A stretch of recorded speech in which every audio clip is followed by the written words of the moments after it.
S'il est un boulot qui n'est pas de tourpeau, c'est bien le travail manuel. Dans le secteur de la manutention, les TMS, ou troubles musculo-squelettiques, sont un vrai fléau. Les 3/4 des manutentionnaires en sont victimes. Pire, un accident du travail sur 3 concerne un manutentionnaire. Les coupables, les gestes répétitifs et la mauvaise posture. Dans ce centre de tri d'une très grande société de livraison, on expérimente depuis quelques mois un gilet alarme qui sonne quand vous n'adoptez pas la bonne position. Ah, et ben là ça sonne, vous voyez?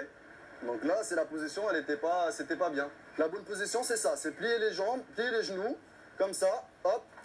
Et là vous voyez ça sonne pas. Donc maintenant en déposant le coulis, regardez, ça sonne. Mais si on plie un peu les jambes, les genoux et on pose, et ben ça sonne pas. Et oui, ça ne sonne pas, car en pliant les genoux, Mohamed Hnid ménage ses lombaires et donc son dos.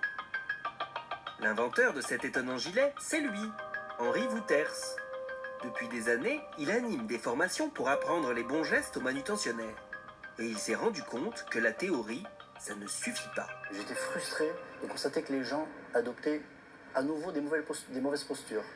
Donc je me suis dit, là, Henri, il faut faire quelque chose. Donc j'ai cogité et puis j'ai trouvé un dispositif, une alarme, que j'ai baptisée l'alarme de posture inadaptée, et donc qui permet d'avertir en permanence son porteur dès l'instant où il prend une mauvaise posture. Le gilet n'est pas fait pour être porté en permanence. C'est un outil de formation et de prévention que le salarié porte entre 2 jours et 1 semaine. Son but, créer un réflexe conditionné qui l'amène à prendre la bonne posture pour épargner son dos.